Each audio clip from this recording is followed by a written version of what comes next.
Be be اسما رضی اللہ تعالی عنہا راویہ ہیں جو صدیق اکبر رضی اللہ تعالی عنہ کی صاحبزادی ہیں۔ وہ کہتی ہیں کہ میرے پاس میری والدہ آئیں اور وہ نبی کریم صلی اللہ علیہ وسلم کے زمانے میں مشرکہ تھیں، تو میں نے نبی کریم صلی اللہ علیہ وسلم سے مسئلہ معلوم کیا اور میں نے عرض کی کہ وہ اسلام سے اعراض کرنے والی ہیں، یعنی منہ پھیرتی ہیں، وہ اسلام قبول کرنے کے لیے تیار نہیں، کیا میں اپنی ماں سے حسن سلوک کروں؟ تو سرکار نے فرمایا کہ ہاں، اپنی والدہ سے صلہ رحمی کرو۔ اس پر ہمارا کلام چل رہا تھا، پہلے پوائنٹ پہ ہم نے تفصیلی کلام کیا، تقریباً پورا پروگرام میں نے کیا۔ میں بار بار اس لیے کرتا ہوں، بہت سی باتیں دہراتا ہوں کہ میں چاہتا ہوں کہ ہمارے مسلمان حقیقی مسلمان بنیں، پکے مسلمان بنیں، زمانہ رسول والے مسلمانوں کی مثل مسلمان بنیں، جو اپنے ہر چیز میں سب سے پہلے اسلام کو بنیاد بناتے تھے۔ نبی کریم کی رضا، اللہ کی رضا، آخرت، جنت، یہ چیزیں ان کے پیش نظر ہوتی تھیں۔ لہذا ہم نے پہلے پوائنٹ پہ کلام کیا کہ بی بی اسما نے اگرچہ ماں سامنے تھیں لیکن سب سے پہلے شرعی مسئلہ معلوم کیا کہ اسلام اس کے بارے میں کیا کہتا ہے، میں اس پہ عمل کروں گی، تو ہمیں بھی اسلام کو فوقیت دینی چاہیے۔ دوسرا ہمارے اس پوائنٹ پہ کلام ہو رہا تھا کہ جب ایک مشرکہ ماں کے ساتھ میرے آقا صلی اللہ علیہ وسلم نے حسن سلوک کا حکم دیا، تو پھر ہماری مومنہ اور مسلمہ ماں کس قدر ہمارے حسن سلوک کی حقدار ہوگی۔ لیکن ہمارے ہاں رویہ کیا ہے کہ عمومی طور پر باپ تو چونکہ ذرا مار سکتا ہے، پیٹ سکتا ہے، مضبوط ہوتا ہے، تو عموماً بچے ڈرتے ہیں، لیکن ماں ہماری مظلومہ ہوتی ہے، کمزور ہوتی ہے، اور پھر وہ بہت سی مائیں بچوں کے عیب شوہر تک پہنچتے نہیں دیتی کہ مارے گا، پیٹے گا، ڈانٹے گا، تو یہ اور شیر ہو جاتے ہیں، ایموشنل بلیک میلنگ کرتے ہیں اور ماں کے ساتھ بہت ہی گندا اور غلیظ رویہ رکھتے ہیں۔ تو آخری میری بات یہ ہو رہی تھی کہ بہت سے لوگ شادی کرتے ہی اپنی ماں کو بالکل ایک بوجھ، ایک ظالمہ، ایک مصیبت، ایک پریشانیوں کا انبار تصور کرنے لگ جاتے ہیں، اور فوراً جی علیحدہ ہوں گے، ہم علیحدہ ہوں گے، یا پھر بیوی کو اپنے پیٹھ کے پیچھے کھڑا کر کے ماں کے سینے پہ چڑھ کر گفتگو کرنا، ڈانٹنا، ڈپٹنا، ان کو ان کا ماضی یاد دلانا کہ آپ تو ایسے ہی کرتے رہی ہیں ہر ایک کے ساتھ، میری بیوی کے ساتھ بھی ایسا ہی کر رہی ہیں، حالانکہ یہ حرام اور گناہ کبیرہ ہے۔ لہجہ سخت رکھ ہی نہیں سکتے۔ بار بار ہم یہ آیت آپ کو سناتے ہیں، اللہ نے فرمایا فَلَا تَقُلْ لَهُمَا أُفٍّ وَلَا تَنْهَرْهُمَا وَقُلْ لَهُمَا قَوْلًا كَرِيمًا، اپنے ماں باپ کو اف بھی مت کہو، یعنی ان کو کسی بھی طریقے سے اذیت نہ پہنچاؤ، اس کا مطلب یہ ہے، اور ان کو ڈانٹو مت اور ان سے نرمی سے گفتگو کرو۔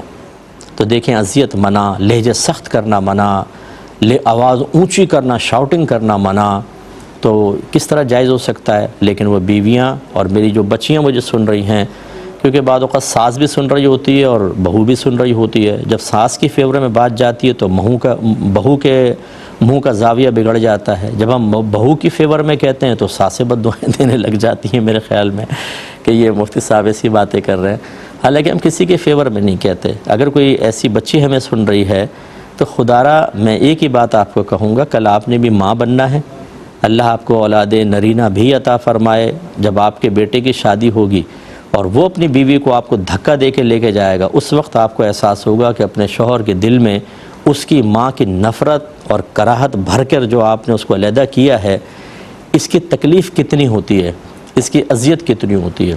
اور ایسے میں نے کیسز دیکھے ہیں، مکافات عمل، اور آپ بھی دیکھتے ہیں اپنے اطراف میں، لیکن ہم سیکھنے کے لیے تیار نہیں ہیں۔ ہم کہتے ہیں اس کے ساتھ ہوا، اس کے ساتھ ہوا، اس کے ساتھ، ضروری کوئی کہ میرے ساتھ بھی ہو۔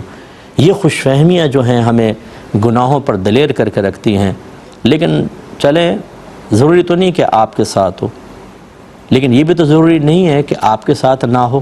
اگر ہو گیا تو کیا ہوگا؟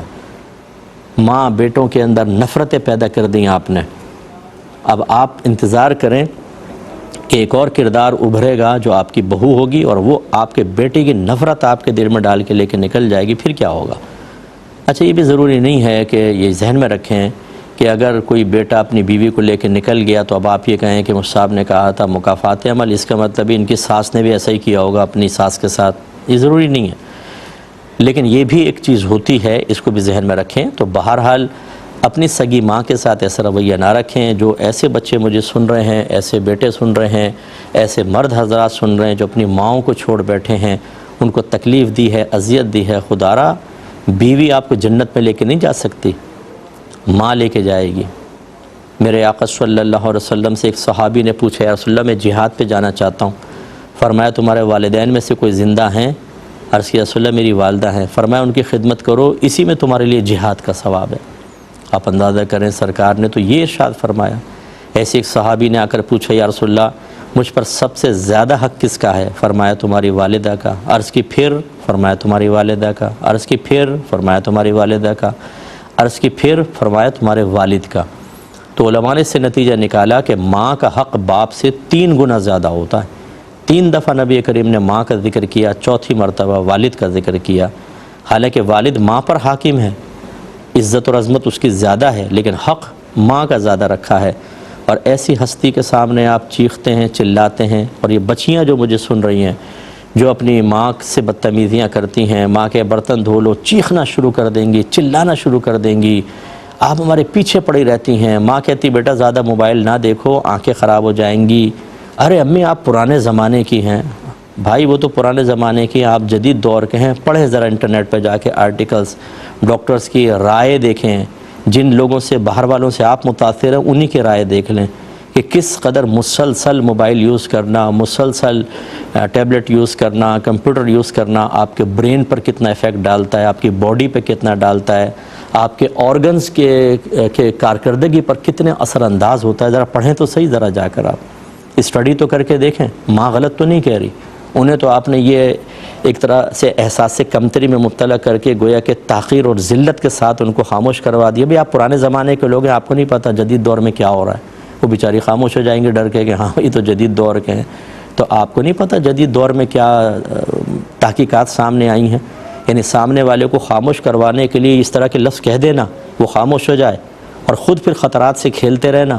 خود یہ نہیں دیکھنا کہ آپ خود غلط کر رہے ہیں، وہ غلط نہیں کر رہی تھیں، وہ پرانی ہونے کے باوجود بھی صحیح تھی، اور آپ نے اتنا برا بھلا کہہ دیا۔ ایسی جو گیم کھیل رہے ہوتے ہیں، اگر ماں نے بیچ میں آ کے کچھ کہہ دیا تو بس ان کا گیم خراب ہو گیا، ماں کی عزت اور احترام 2 منٹ میں مٹی میں ملا دیتے ہیں۔ اتنا شاؤٹنگ، اتنا شور شرابہ، پھر کئی دن تک ناراض رہتے ہیں۔ ماں مناتی رہے گی، لقمے لے کے کھلانے کی کوشش، منہ بنا ہوا ہے، ناراض ہیں۔ میں یہ سطحی لفظ استعمال کرنے پر مجبور ہوں، آپ کی اوقات نہیں ہے ماں سے ناراض ہونے کی، یاد رکھیں۔ یہ حرام اور گناہ کبیرہ ہے، حرام، سخت حرام، اور اسی حالت میں مر گئے، انجام اتنا برا ہے کہ آپ تصور نہیں کر سکتے۔ آپ کو کس نے کہا کہ آپ وہی ایموشنلی بلیک میلنگ کر رہے ہیں؟ آپ ماں کو مطلب یہ کہ بلیک میل کرنا، وہ پیار کرتی ہے، جذبات ہیں، احساسات، معافیاں مانگ رہی ہے، اچھا بیٹا مجھ سے غلطی ہو گئی، میں تمہارے گیم کے بیچ میں آ گئی۔ آپ ہمیشہ ایسا کرتی ہیں، ہمیشہ ایسا کرتی ہیں، بھی پاؤں پٹکتے ہوئے نکل جائیں گے، کیونکہ وہ انگریزوں کی تقلید تو ہم کریں گے نا، اسلام تو قبول نہیں کریں گے صحیح طریقے سے، یعنی اس کی تعلیمات قبول نہیں کریں گے۔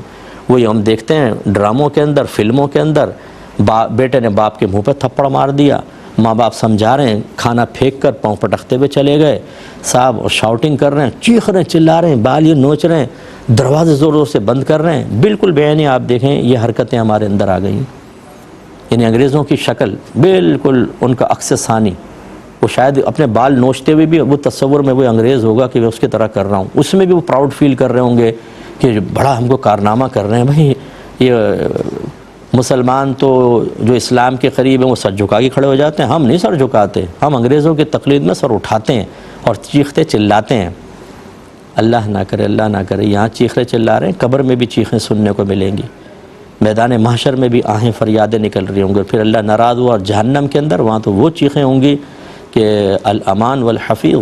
اس لیے انگریزوں کی تقلید پہ نہ جائیں، مسلمانوں کے راستے پہ ہی رہیں، اپنے اسلام کی تعلیمات کو قبول کریں، آپ کا مذہب یہ کہتا ہے۔